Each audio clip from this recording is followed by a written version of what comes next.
نہیں وہ اپنا سفر طے کر لے گا۔ الحمدللہ، اللہم اجعلنا منہم، آمین۔ تو یہ ہے پلصراط کا معاملہ۔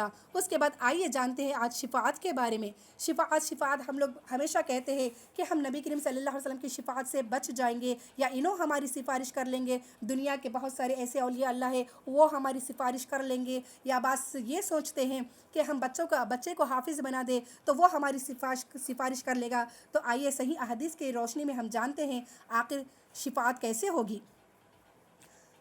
دیکھیے، شفاعت کے معنی ہے سوال کرنا، یعنی کہ ہم نے جو گناہ کیا ہے اس کے بارے میں سوال کرنا کہ یا اللہ اس کے عوض میں تو ان کے سے وسیلے سے یا جو بھی ہے ہمارے، تو ہم کو بخش دے آج جہنم سے۔ تو ایسی شفاعت جو ہم کو نفع دے گی وہ ہے ہمارے پیارے آقا محمد صلی اللہ علیہ وسلم کی سفارش۔ قیامت کے دن جو ہم کو نفع دینے والی ہے ہمارے پیارے آقا محمد صلی اللہ علیہ وسلم کی سفارش۔ آپ جو ابو طالب یعنی اپنے چچا کے بارے میں بھی آپ قیامت کے دن سفارش کریں گے، لیکن آپ کی شفاعت نفع دے گی، اس سے کیا ہوگا؟ اللہ نے فرمایا، کیونکہ وہ آپ مشرک تھے، ابو طالب جو تھے وہ مشرک تھے، لیکن آپ نے جی توڑ اپنے نبی کی، اپنے بھتیجے کی بے انتہا آپ نے مدد فرمائی ہے، ہمیشہ آپ کے لیے ٹھہرے رہے۔ تو جب نبی کریم صلی اللہ علیہ وسلم کی شفاعت ان کے لیے اتنا کام کرے گی کہ اللہ تعالیٰ نے کہا کہ میں ان کو بخشوں گا تو نہیں، وہ ان کا گناہ تو معاف نہیں ہوگا، شرک جو انہوں نے میرے ساتھ کیا ہے، کیونکہ اللہ غیور ہے، اللہ کے ساتھ شرک اللہ کو قطعی پسند نہیں ہے۔ تو رب کہتا ہے نبی کی سفارش کرنے پر بھی میں یہ کر سکتا ہوں کہ میں ان کو صرف چھوٹی سی ان کے عذاب میں تخفیف کر دوں گا، ان کے عذاب کو کم سے کم کر دوں گا۔ نبی کریم صلی اللہ علیہ وسلم سب سے چہیتے ابو طالب، جسے آپ بے انتہا چاہتے تھے اپنے والد جیسا، تو ان کے لیے بھی جب آپ سفارش کریں گے تو اللہ تعالیٰ صرف ان کے عذاب میں تخفیف کرے گا۔ اور حدیث میں آیا ہے کہ ابو طالب کو صرف جہنم کے جوتے پہنائے جائیں گے، صرف سارا بدن سلامت رہے گا لیکن ان کے صرف جوتے پہنائے جائیں گے، جہنم میں ان کو صرف جوتے پہنائے جائیں گے، کھولتے ہوئے انگار کے جوتے پہنائے جائیں گے۔ لیکن یہ بھی آیا ہے کہ وہ جوتوں کی گرمی ہے ایسی ہوگی کہ ان کا سر ان کا تالو کھولتا ہوا ہوگا۔ اللہ اکبر، اللہ اکبر۔ یہ ہے اللہ کا انصاف، اللہ تعالیٰ، یہ ہے شرک کا عذاب کہ اللہ تعالیٰ کتنے ہی نیک عمل آپ کیوں نہ کر لے، لیکن شرک ایک ایسا معاملہ ہے کہ اللہ تعالیٰ اسے ہرگز نہیں بخشنے والا۔ بہرحال اس کے بعد والی جو بڑی حدیث ہے الحمدللہ سفارش کے بارے میں کہ آخرت کا معاملہ آخر ہوگا کیسا۔ ابو ہریرہ رضی اللہ تعالیٰ عنہ سے روایت ہے، آپ صلی اللہ علیہ وسلم کے پاس لایا گیا گوشت، پھر آپ نے اسے اٹھایا اور اپنے دست میں اٹھایا اور آپ کو اچھا لگتا تھا اور آپ کو پسند آتا تھا، پھر آپ نے اس کو نوچا، آپ نے ایک بار اس میں اپنے دندان مبارک یا داڑھوں سے، یعنی آپ نے اپنے دندان مبارک سے اس گوشت کو کھایا، پھر آپ نے فرمایا میں سردار ہوں آدمیوں کا قیامت کے دن۔ آپ نے فرمایا میں قیامت کے دن آدمیوں کا سردار ہوں۔ تم جانتے ہو کیوں؟ اس لیے کہ اللہ تعالیٰ جمع کرے گا اگلے پچھلے لوگوں کو ایک پٹپیڑ زمین پر، پھر اس طرح اکٹھے ہوں گے کہ سنا سکے گا ان کو ایک آواز پکارنے والا، اور دیکھ سکے گا ان کو صاحب بصر، اور قریب ہوگا ان سے آفتاب، اور لوگ غم و کرم میں اس درجے تک پہنچ جائیں گے کہ طاقت نہ رکھ سکیں گے اور وہ محتمل نہ ہو سکیں گے، یعنی بے چین رہیں گے، ان کو سکون نہیں ملے گا۔ اور اس کے بعد اور اس سے کہیں گے بعض لوگ بعض سے کہا کیا نہیں دیکھتے ہو کہاں تک پہنچی مصیبت تمہاری، کیا نہیں دیکھتے ہو تم ایسے شخص کو جو شفاعت کرے تمہارے رب کے پاس؟ سو کہیں گے، یعنی کہ یہاں پر آپ صلی اللہ علیہ وسلم کے پاس جب یعنی آپ بہترین موڈ میں ہے، آپ کو بہترین جو گوشت پسند تھا وہ گوشت آپ کے پاس لایا گیا، پسندیدہ گوشت آپ کو لایا گیا، تو آپ وہ کھاتے ہوئے فرماتے ہیں کہ میں قیامت کے دن میں تو تمام آدمیوں کا سردار ہوں۔ کیونکہ قیامت کا منظر ایسا ہوگا کہ ہر بندے کو لایا جائے گا جو اپنے گناہوں اور اپنے عمل کے ساتھ ہوگا، پھر وہ ایک دوسرے کو لوگ پریشان حال میں ایک دوسرے سے کہیں گے، ایک دوسرے سے پوچھیں گے کہ جاؤ کسی سفارشی کے پاس جاؤ، جس کو دنیا میں تم اپنا سفارشی سمجھتے تھے، جس کو تم اپنے دنیا میں سمجھتے تھے کہ یہ ہم کو بخشوا دیں گے، جاؤ ان کے پاس جاؤ، اپنے معبودوں کے پاس جاؤ۔ دنیا میں سمجھتے تھے اگر کسی نے یہ کہہ دیا کہ اپنے پیر مرشد کو کہ آپ ہمارے لیے، آپ ہی ہمارے سب کچھ ہو، آپ ہمیں بخشوا سکتے ہیں، آپ ہمارے آخرت میں بھی کام آ سکتے ہیں۔ اگر دنیا میں آپ نے ان کا ہاتھ تھاما تھا تو پھر آپ آخرت میں بھی ان کے پاس پہلے جائیں گے۔ اور اگر واقعی وہ ولی اللہ تھے یا پھر وہ کوئی گناہ گار بندہ تھا جس نے آپ کو بہکایا تھا، اگر وہ ولی اللہ ہوں گے تب بھی یہ کہیں گے کہ آج مجھے میری جان کا معاملے پہ پڑی ہے، میں کچھ نہیں کر سکتا۔ بہرحال پھر اس کے بعد سب ایک دوسرے سے سوال کریں گے کہ جاؤ فلاں کے پاس جاؤ، شاید وہ تمہاری مدد کرے۔ تو سب سے پہلے جو لوگ آئیں گے وہ آدم علیہ السلام کے پاس آئیں گے۔ پھر وہ آدم علیہ السلام سے کہیں گے کہ آپ ابو البشر ہیں، آپ ابو البشر ہیں، یعنی تمام انسانوں کے والد ہیں۔ اللہ تعالیٰ نے آپ کو اپنے دست مبارک سے پیدا کیا اور آپ میں اپنی پیدا کی ہوئی روح پھونکی، اور اللہ نے فرشتوں کو حکم دیا کہ آپ کے لیے سجدہ کرے۔ دیکھیے آدم علیہ السلام کی یہاں پر خصوصیات بتا رہے ہیں کہ اللہ تعالیٰ نے دنیا میں ان کو کیسے کیسے بہترین مقام عطا کیے تھے۔ تو بہرحال بندے کہیں گے کہ اب آدم علیہ السلام کو کہیں گے کہ آپ ابو البشر ہے، اللہ نے آپ کو اپنے دست مبارک سے پیدا کیا اور آپ کے اندر اپنی روح پھونکی، اور فرشتوں کو کہا کہ آپ کے لیے سجدہ کرو، تو آپ ہمارے لیے شفاعت کیجئے، اپنے رب کے سامنے ہمارے لیے شفاعت کیجئے۔ تو آدم علیہ السلام کہتے ہیں دیکھتے نہیں کہ ہم کس بلا میں گرفتار ہیں، کیا ہم دیکھتے نہیں کہ کہاں تک مصیبت پہنچ چکی ہے ہماری۔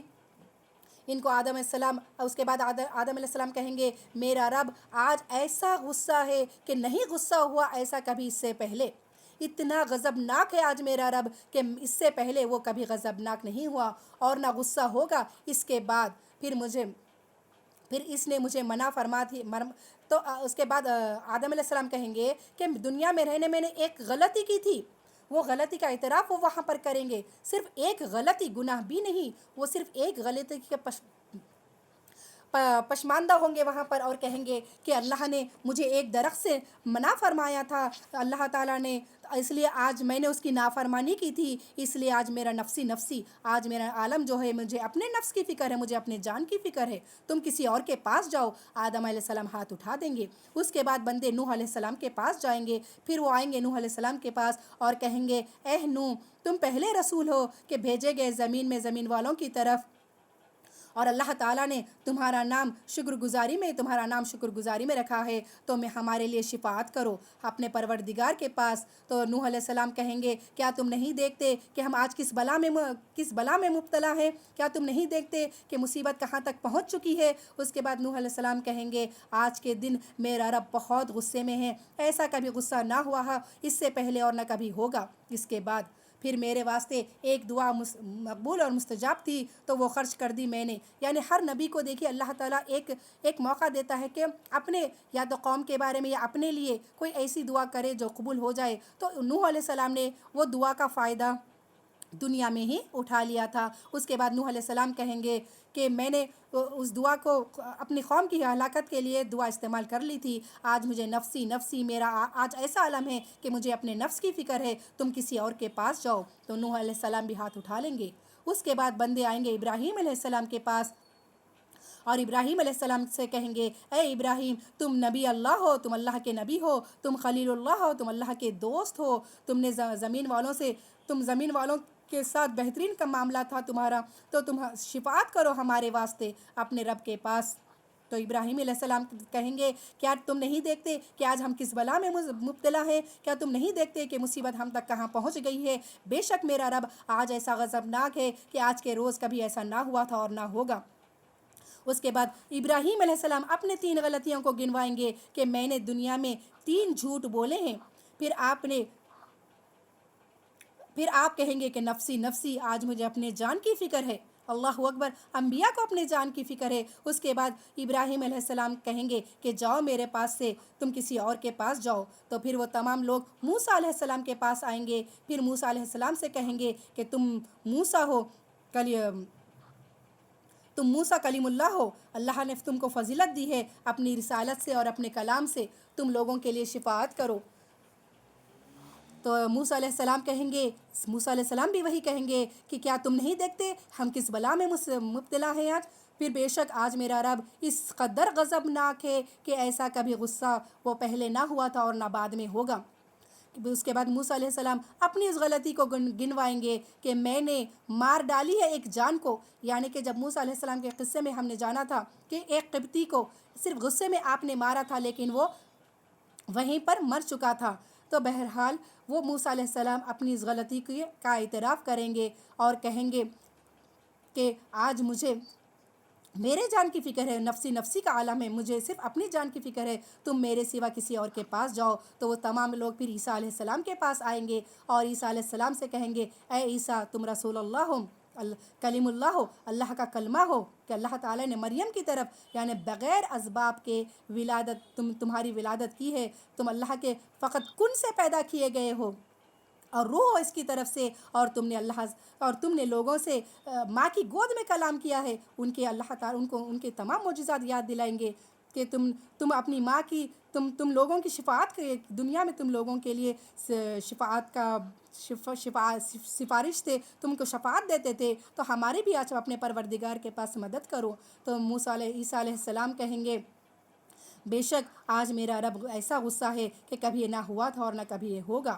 پھر عیسیٰ علیہ السلام اپنی کسی قطع کا وہاں پر کہیں گے، پھر کہیں گے نفسی نفسی، آج مجھے میرے جان کی فکر ہے، تم کسی اور کے پاس جاؤ۔ تو تمام لوگ جب تمام قوم آئے گی سرور کائنات محمد صلی اللہ علیہ وسلم کے پاس آئیں گے، وہ سب محمد صلی اللہ علیہ وسلم سے کہیں گے اے محمد تم رسول ہو اللہ عز و جل کے، خاتم الانبیاء ہو، بخشے گئے ہو تمہارے گناہ، تمہارے اگلے پچھلے، شفاعت کرو تم ہماری پروردگار کے پاس۔ تو آپ کہیں گے کہ ہم کتنی مصیبت میں نہیں، بندے کہیں گے کہ ہم مصیبت میں اور مبتلا، ہم بلاؤں میں مبتلا ہے۔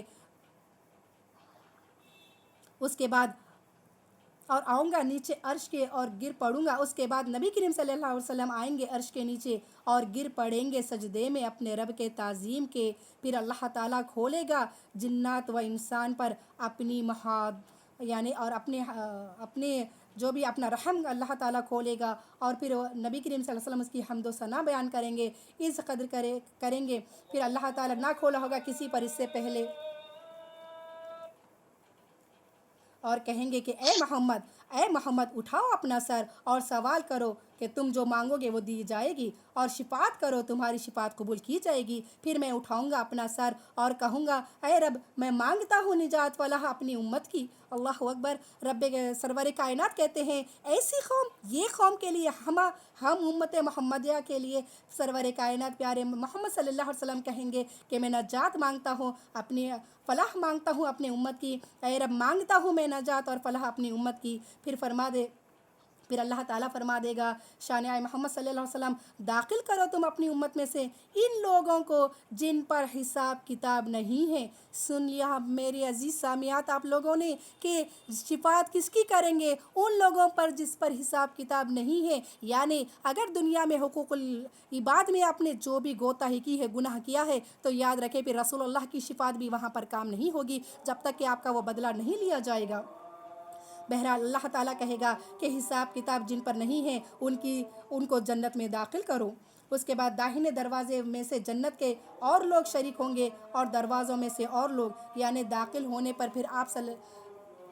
پھر فرمایا کہ قسم ہے اس پروردگار کی میری جان اس کے ہاتھ میں ہے کہ دو پٹ میں جنت کی پٹوں سے ایسا فاصلہ ہے جیسا مکے اور ہجر میں، یا جیسا مکہ اور بصرہ میں۔ بہرحال الحمدللہ یہاں پر جو شفاعت جو آپ صلی اللہ علیہ وسلم کریں گے، دوسری احادیث میں بھی آتا ہے کہ جو آپ صلی اللہ علیہ وسلم کے سنت طریقوں پر عمل کرتا ہے، سنتوں کو زندہ کرتا ہے، آپ کے بتائے ہوئے راستے پر چلتا ہے، اذان کے بعد اذان کی دعا پڑھتا ہے، یہ بہرحال ہر وہ سنت جو ادا کرتا ہے تو رسول اللہ کی شفاعت اس کے لیے کام میں آئے گی۔ تو یہ سوچ کر بیٹھے ہیں کہ ہم گناہ پر گناہ کماتے جائیں گے اور اللہ تعالیٰ ایسے ہی بخش دے گا، ایسے ہی رسول اللہ کی سفارش ہم کو مل جائے گی اور ہم کو جنت مل جائے گی، تو ایسا ہرگز نہیں ہے۔ یہ غلط فہمی میں سے نکلے، یہ جہالت میں سے نکلے۔ جہاں ہم کو یہاں پر صرف کوشش کرنا ہے، کامیابی دینا اللہ کے ہاتھ میں ہے۔ یاد رکھے سرور کائنات اپنے پیٹوں پر پتھر باندھ کر عبادت میں لگے ہوئے رہتے تھے، اپنے پیروں پر ورم آتا تھا لیکن عبادت میں لگے رہتے۔ میں یہ نہیں کہتی کہ سارا کام چھوڑ دے، ساری دنیا داری چھوڑ دے اور عبادت میں لگ جائے، ایسا نہیں ہے۔ بولنے کا مقصد صرف یہی ہے کہ آج جو دنیا میں پھیلتے ہوئے گناہ ہیں اس گناہوں کے شریک حصے دار نہ بنے. کم سے کم عبادت میں کوتاہی ہو رہی ہے، کوشش کریں ان کوتاہیوں کو دور کرنے کی. حد سے زیادہ گھر کے چیزوں کو، گھریلو دعوتوں کو اتنی اہمیت نہ دے جتنا اللہ کی فرما برداری کو، رسول اللہ کی شریعت کو، ہم کو رسول اللہ کی سنتوں کو جو اہمیت دینا ہے اتنی اہمیت دنیا داری کو نہ دے. بہرحال اس دنیا میں رہتے ہوئے سنتوں کو زندہ کرے، اسلامی گھر بنائے. ماحول مسلمان کا گھر ہونا چاہیے، ایسا ماحول ہونا چاہیے جس میں حسن اخلاق دکھے. حسن اخلاق کا بہترین کردار جو نظر آئے مسلمان میں ویسا ہونا چاہیے. عورتوں کو باحیا ہونا چاہیے، ایسی حیاداری پاک دامنی ہونی چاہیے. عورتوں میں حیا ہونی چاہیے. مرد کو بھی چاہیے کہ اپنے اہل کے ایمان کی، ان کے دینداری کی فکر کرے اور دینی ماحول گھر میں بنائے. بہرحال جب ایسا کریں گے، ایسے کام کریں گے، میں نے یہی کہا ہے کہ آپ کو ساری زندگی اللہ اللہ کرنا نہیں ہے، صرف خود غرضی عبادت کرنا نہیں ہے، بلکہ اچھائی نیکی کا حکم دے، امر بالمعروف کرے، نہیں انل منکر کرے، برائی سے روکے، گناہ کو روکے، غلط کو جو کرتا ہے زبان سے روکے، نہیں مانتا ہے تو 1 سے 2 بار منع کر کے اسے چھوڑ دے، پھر وہ جانے اللہ کا بندہ جانے. بہرحال تو ایسی کوششیں کرے جس سے اللہ راضی ہو جائے، اللہ خوش ہو جائے. کیونکہ ہم فتنوں کے دور میں ہیں، یہاں پر چھوٹا نیکی عمل بھی بڑا عمل میں داخل ہوگا، کیونکہ یہاں پر نیکی کمانا بہت مشکل ہے. ہمارے ہاتھ میں فتنہ ہے، ہماری زندگیوں میں فتنہ ہے، ہمارے رشتوں میں فتنہ ہے. آج صرف لوگ کیا کہیں گے یہ چرچا زیادہ ہوتا ہے زبان پر. کوئی یہ نہیں کہتا کہ اللہ کیا کہے گا، کوئی یہ نہیں سوچتا کہ اللہ کیا کہے گا، اللہ کے پاس کیا جواب دیں گے، اللہ کے حضور کیا. کوئی آپ سے یہ نہیں پوچھتا کہ ہم اللہ کے پاس کیا جواب دیں گے. بہرحال کوشش اور ڈر یہ ہونا چاہیے کہ اللہ کیا کہے گا، اللہ کے پاس ہم کیا جواب دیں گے. تو اس آئے سنتوں کو زندہ کرے اور بہترین علم حاصل کر کے اللہ کو راضی کرنے والے اعمال کریں. الحمدللہ. دوسرا جو باب باندھا گیا ہے اسی بیان میں ہے. انس رضی اللہ تعالیٰ عنہ سے روایت ہے، آپ صلی اللہ علیہ وسلم نے فرمایا، میری شفاعت ہے اہل کبائر کے لیے، یعنی میری امت میں سے اہل کبائر کے لیے شفاعت ہے. دیکھیے اہل کبائر سے مراد ہے جو بڑے گناہ کیے ہیں، جس کی وجہ سے ان کو پہلے تو جہنم میں ڈال دیا جائے گا، لیکن رسول اللہ کی سفارش کی وجہ سے اللہ تعالیٰ ان کو بخش دے گا کہ وہ اپنے عمل کا مزہ تو چکھ لیں گے، اس کے بعد ان کو جہنم سے نکال کر فوراً جنت میں ڈال دیا جائے گا. اہل کبائر گناہ کبیرہ کے مرتکب جو ہے. تو الحمدللہ بہت سے میرے بیانوں میں ہے کہ اہل کبائر کون کون سے گناہ جس کو لوگ معمولی سمجھتے ہیں، وہ سمجھتے ہیں کہ گناہ صغیرہ ہے، لیکن وہ بہرحال وہ بھی گناہ کبیرہ ہے. تو وہ جانے کہ اہل کبیر گناہ کبیرہ کیا ہے اور گناہ صغیرہ کیا ہے، تاکہ ہم اس سے بچے رہیں. اس کے بعد کیا ہوگی، رسول اللہ کی ان کو شفاعت نصیب ہوگی جو اگر گناہ کے کبیرہ کے بھی مرتکب کیوں نہ ہوں. اس کے بعد والی جو حدیث ہے ابی سعید خدری رضی اللہ تعالیٰ عنہ سے روایت ہے، آپ صلی اللہ علیہ وسلم نے فرمایا، میری امت میں سے کوئی شفاعت کرے گا. اب دیکھیں یہاں پر نبی کی شفاعت کے بعد، سفارش کے بعد، اب اگر ہم کو کسی کی سفارش نصیب ہوتی ہے تو وہ کون ہے؟ تو آپ نے فرمایا میری سفارش کے بعد میری امت میں سے کوئی شفاعت اگر کرے گا تو وہ ہوگا جماعتوں کی آدمیوں سے، اور کوئی یعنی کہ کئی جماعتوں کی آدمیوں سے، اور کوئی ان میں سے شفاعت کرے گا ایک قبیلے کی، اور کوئی شفاعت کرے گا ایک اسبا کی، اور کوئی شفاعت کرے گا ایک مرد کی، یہاں تک کہ داخل ہوں گے جنت میں.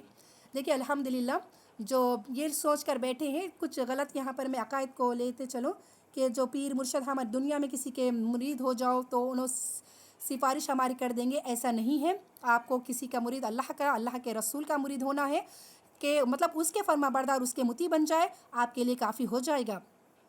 سفارش جو کریں گے ہمارے نیک اعمال، اور اس کے بعد جو زیادہ سفارش کریں گے رسول اللہ کی سفارش کے بعد، وہ ہے ایک عالم یا فاضل یا مفتی جو باعمل ہو، نیک متقی یا اولیاء اللہ.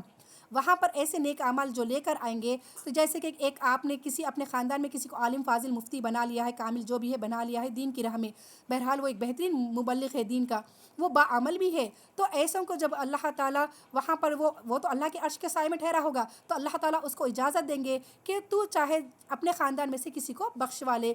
تو وہ پھر اپنے قریبی خاندان والوں کو، وہ جس کو چاہے جس کا نام لے گا، پھر اللہ تعالیٰ اسے جنت میں داخل کریں گے. اور جہاں تک حفاظ کی جو بات آئی ہے، حفاظ کی جو حدیث میں ملتا ہے، حافظ بنانے پر یہ بخشوا نہیں سکتے وہ لوگ، لیکن جو حافظ کے جو ماں باپ رہیں گے، والدین رہیں گے، ماں اور باپ دونوں کو اللہ تعالیٰ عرش میں وہاں پر وہ وہ تاج پہنائیں گے، اللہ تعالیٰ وہاں پر ہیروں کا تاج پہنائیں گے اور ان کو بڑے ہی احترام اور اکرام کے ساتھ رکھیں گے۔ یہ جو احادیث میں آیا ہے، جو حافظ بھی کیا ہو رہا ہے، کیسا رہنا، وہ بھی بعمل رہنا۔ ایسے حفاظ ہے آج، حفظ تو کرتے ہیں لیکن حفظ کو بھول جاتے ہیں، قرآن کو، اللہ کی آیت کو، کلام کو بھول بیٹھے ہیں، تو ان کے لیے وعید ہے کہ وہ قبر سے اندھے بنا کر اٹھائے جائیں گے۔ جو حافظ تو بنتے ہیں، حفظ کر لیتے ہیں، لیکن دنیا کی مصروفیات میں بھول بیٹھے ہیں، تو وہ قبر سے اپنے اندھے بن کر اٹھیں گے۔ بہرحال تو ایسے حافظ تو ان کے والدین کو تاج پہنایا جائے گا الحمدللہ۔ تو علماء جو اپنے بخشوا سکتے ہیں وہ اپنے خاندان والوں کو بخشوا سکتے ہیں۔ اسی طرح کہ اگر کوئی اولیاء اللہ آپ کے خاندان میں کوئی ہے، ولی اللہ، اللہ کے دوست جس سے اللہ محبت کرتا ہے، تو پھر اللہ تعالیٰ ایسے نیکوکار مومنوں کو اللہ تعالیٰ وہاں پر کہے گا کہ تو چاہے تو اپنے خاندان میں سے کسی کو بخشوا سکتا ہے الحمدللہ۔ اس کے بعد والی جو حدیث ہے حوض کوثر کے بیان میں، یعنی ایک حوض کوثر بھی ہے جو انا اعطیناک الکوثر، جو ہم نے پڑھا ہے سورہ کوثر میں، انا اعطیناک الکوثر، بے شک ہم نے آپ کو کوثر عطا کیا ہے۔ تو اس میں جو حدیث آئی ہے، انس رضی اللہ تعالیٰ عنہ سے روایت ہے، فرمایا رسول اللہ صلی اللہ علیہ وسلم نے، بے شک میرے حوض میں سراہیاں ہیں۔ سراہیاں تو ہم سبھی کو معلوم ہے، سراہیاں ہیں آسمان کے ستاروں کے شمار کے برابر۔ آسمان میں جتنے ستارے ہیں اتنے ان گنت ہے وہ، جسے آج تک سائنٹسٹ بھی نہیں کاؤنٹ کر سکے، یہ معلوم کر سکے کہ کہکشاں ہیں، پھر یہ تمام آپ کو بہرحال آسمان میں جتنے ستارے ہیں ان سے کہیں زیادہ اللہ کے رسول کو اللہ تعالیٰ نے حوض کوثر عطا کیے ہیں، تو وہ حوض کوثر پلایا جائے گا۔ یعنی کہ وہ حوض کوثر ایسا ہوگا شہد سے زیادہ شیرین، دودھ سے زیادہ سفید، اور جسے وہ ایک بار پی لے گا تو پھر وہ پیاسا نہیں ہوگا الحمدللہ۔ یہ حوض کوثر کے بارے میں کس کو نصیب ہوگا، کیا ہوگا، انشاءاللہ تعالیٰ اگلی کلاس میں ہم جانیں گے۔ چلیے یہاں پر میں آج کی کلاس کا روکتی ہوں کہ جو آج ہم نے پڑھا ہے الحمدللہ شفاعت سے جو حدیث ہم نے دیکھی ہے کہ قیامت کا جو منظر ہوگا، وہ ہم سب سے پہلے جو سفارش کے لیے جو جائیں گے، ہم آدم علیہ السلام کے پاس جائیں گے، اس کے بعد ابراہیم علیہ السلام، پھر اپنے عیسیٰ علیہ السلام، موسیٰ علیہ السلام، ایک ایک کر کے تمام انبیاء کے پاس جائیں گے، لیکن ان کو خود اپنے نفسی کا عالم ہوگا۔ اس کے بعد جو آخر آئیں گے، ہم پیارے آقا محمد صلی اللہ علیہ وسلم کے پاس آئیں گے، جنہوں نے اپنی ایک دعا اٹھا کر رکھی ہے تاکہ وہ امت کو بخشوا سکے الحمدللہ۔ یہ ہے ہمارے پیارے آقا محمد صلی اللہ علیہ وسلم کی محبت، جس کی محبت کے ہم نعرے لگاتے ہیں، کہتے ہیں لبیک یا رسول اللہ، لیکن یاد رکھے وہ نعرے جھوٹے ہیں، وہ منافق ہے۔ وہ انسان جو نعرے لگاتا ہے، لبیک یا رسول اللہ کہتا ہے، وہ پکا منافق ہے۔ کیونکہ جب آپ کی اس کی زندگی میں جھانک کر دیکھیں گے تو وہ بے نمازی ہوگا، وہ سنتوں کو چھوڑا ہوا ہوگا، وہ خود سنتوں کی دھجیاں اڑاتا ہوا ہوگا اور روڈوں پر چیختا پھرتا ہے کہ یا لبیک یا رسول اللہ، ہم رسول اللہ کے شیدائی ہیں۔ حقیقی شیدائی بننا ہے، پیارے آقا محمد صلی اللہ علیہ وسلم کے حقیقی محبت کرنے والے بننا ہے۔ سچی محبت ایسے بنے کہ محمد صلی اللہ علیہ وسلم بھی فخر کرے، مسکرا کر دیکھے۔ کیا منظر ہوگا جب اللہ مسکرا کر دیکھے گا، اللہ کا نبی مسکرا کر دیکھے گا اس بندے کی طرف جو سنتوں کو عمل کرتا رہا، جو دنیا میں رہ کر اللہ کے دین کو زندہ کرتا رہا، دین کو بچانے کے لیے اپنی جان مال قربان کرتا رہا۔ آج ہم کو کلمے کی حفاظت کرنا نہیں ہے، کلمہ دلوں میں گھس چکا ہے، کلمہ گھر میں گھس چکا ہے۔ آج ہم کو جو حفاظت کرنا ہے اپنے دین کی، اپنے اسلام کی، اپنے شریعت کی، جو شریعت خود مسلمان جس کی دھجیاں اڑاتا ہے، خود مسلمان اس کی مذاق اڑاتا ہے۔ اللہ ایک کہتا ہے، رسول اللہ ایک کہتے ہیں، وہ کہتا ہے دنیا والے کیا کہیں گے بول کر وہ اپنے رسم و رواج میں لگا بیٹھا ہے۔